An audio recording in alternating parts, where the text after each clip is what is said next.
안녕하세요. 김동섭입니다. 9월 21일 아침 시작하도록 하겠습니다. 오늘 새벽에 미국 시장은 하락 마감했죠.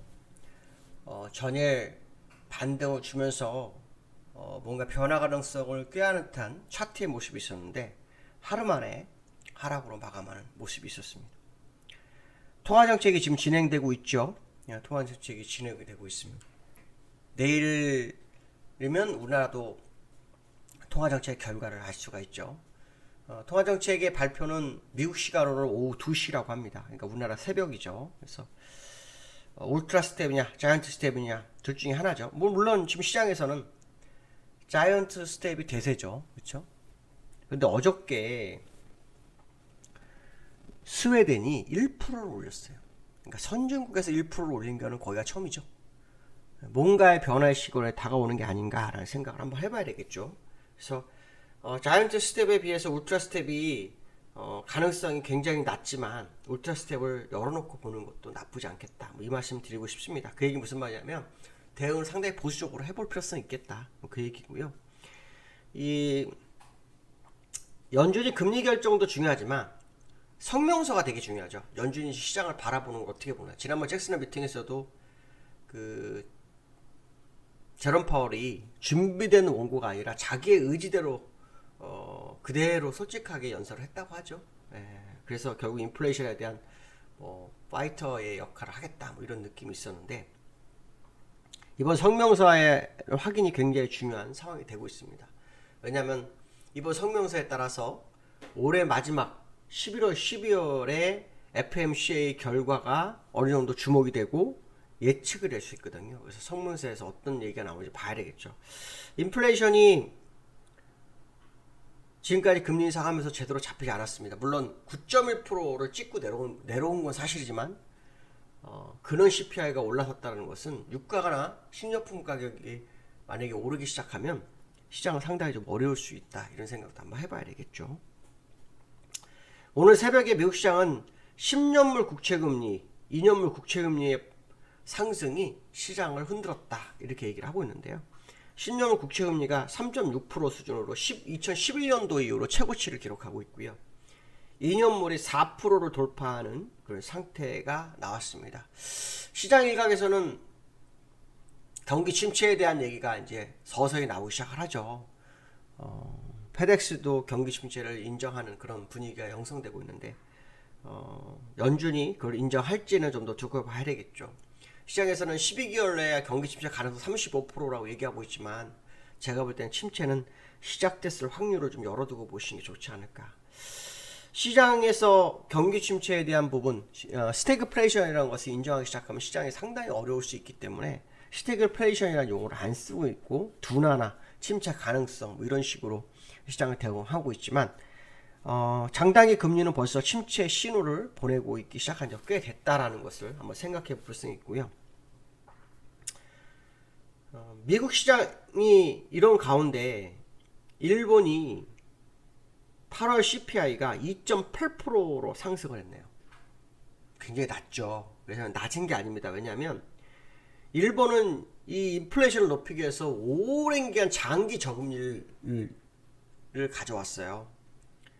근데 이게 2.8%가 30년 12개월 만에 올랐다는 거죠. 그럼 여기서 지금 인플레이션이 폭발하기 시작했다는 거거든요. 일본이 여기서 금리 인상을 못하면 빠르면 연말, 늦으면 내년 상반기 아니면 1분기 전에 일본이 인플레이션으로 고통을 받을 확률이 높습니다. 그러니까 그건 무슨 말이냐면 지금 당장 금리 인상을 안 하면 일본도 결국은 인플레이션으로 인해서 금리 인상을 서두를 확률이 굉장히 높아지기 때문에 이 일본이 시장에 변수가 될 수도 있습니다. 얼마 전에 구로다가 잭슨홀 미팅에서는 그러니까 구로다 그 BOJ 총재죠. 자기들은 금리 인상 생각이 없다 그러죠. 인플레이션 다시 가라앉을 거다 이런 얘기하는데 글쎄요. 한번 지켜보실 필요성입니다. 왜냐하면 미국도 10년 동안 인플레이션 2%를 못 넘겼어요. 그러다가 한 번에 터지기 시작해서 막 정신이 없어지는 상황이기 때문에 시기적으로 봤을 때는 지금부터 6개월 안에 일본이 뭔가 변화를 추구할 확률이 굉장히 없습니다. 왜냐? 미국도 2.8% 넘어가면서 6, 7개월 지나가면서부터 본격적으로 뛰기 시작했기 때문에 일본도 거의 그건 비슷할 거라고 판단하고 있거든요. 개인적으로는요. 물론 이거는 근거는 없습니다. 다만 얼마 전에 나왔던 미국의 어떤 흐름의 데이터를 가지고 계산해 보면 일본도 지금 2.8% 상승한 것을 그 인플레이션이 아직은 낮구나라고 대응하는 것이 아니라 인플레이션 방어하기 위한 대응이 좀 필요하지 않을까, 뭐 그런 생각을 해봐야 될 것 같고요. 미국 시장을 차트로 좀 볼 필요성이 있을 것 같습니다. 일단 나스닥은 0.95%, 다우는 1% 하락을 했네요. 차트로 보시면 3일 동안 이 저점을 일치하죠. 저점 일치합니다. 뭔가 하방 경직성을 만들고 싶은 듯한 느낌, 뭐 이런 걸 보여주려고 하는 것 같은데, 글쎄요. 이거 한번 뭐 뚜껑을 열어봐야 되겠죠. 오늘 만약에 울트라 스텝을 하게 되면 얘기가 좀 달라지긴 하죠.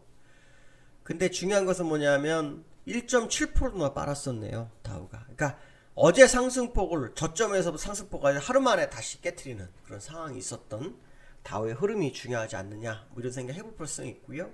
나스닥도 보시면요, 나스닥도 어제 음봉의 저점까지 갔다 왔네요. 그렇죠? 마이너스 1.66까지 갔다 0.95까지 줄이고 끝난 모습입니다.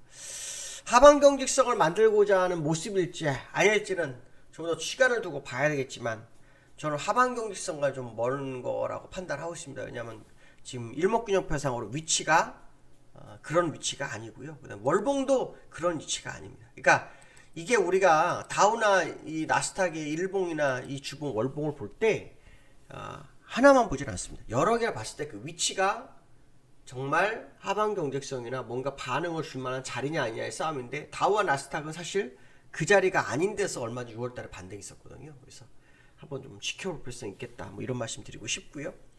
두 번째로는 금리 역전 심화 가능성이 시작됐죠.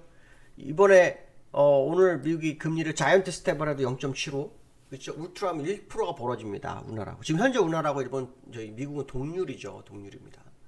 그러니까 지금 상황에서 만약에 그렇게 돼 버리면 그 10월 달에 우나라가 금통위가 있어요. 제 기억으로 10월 달에 금통위가 있는데, 우리나라도 2번, 미국도 2번이 남았는데요.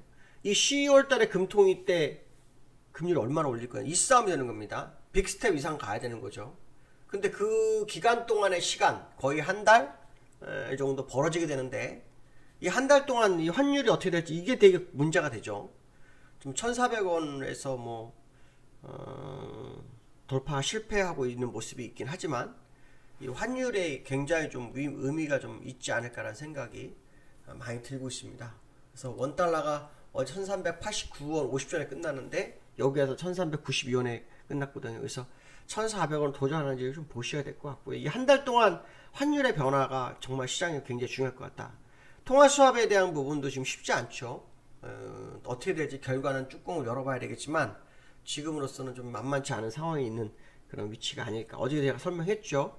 미국 연준이 하는 거고, 연준은 한 나라를 대상으로 개별 대상을 하지 않고 여러 나라를 통합으로 동시다발적으로 한다, 뭐 그런 일이 있었기 때문에, 뭐 이번에는 별도로 또 그럴 수도 있겠죠. 그렇지만 상황을 좀 더 지켜볼 필요성이 있기 때문에 환율의 흐름을 봐야 되겠죠.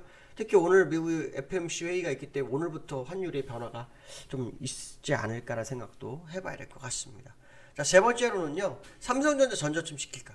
이 삼성전자가 어저께요, 삼성전자가 어저께 거의 전저점에서 끝났어요. 근데 이 삼성전자의 수급은 기관만 조금 샀지 외국인은 300만 이렇게 팔았어요.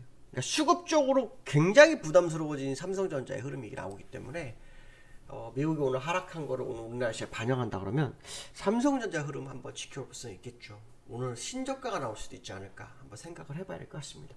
물론 뭐 기관이 어제 90만 주 샀지만 기관이 계속 방어를 할 수 있을지는 좀 더 두고 봐야 될 것 같습니다. 어저께는 삼성전자가 아침에 1% 정도 달고 뛰는, 1%까지 올라갔다가 다시 1%를 내리고 끝나는 그런 상황이었기 때문에 치열한 공방전이 삼성전자에서 있다라는 것만큼은 우리가 확인이 됐다라고 본다면 삼성전자 주의 있게 좀 볼 필요성이 있지 않을까, 이렇게 말씀드릴 수 있을 것 같습니다. 오늘 여기까지 하겠습니다. 감사합니다.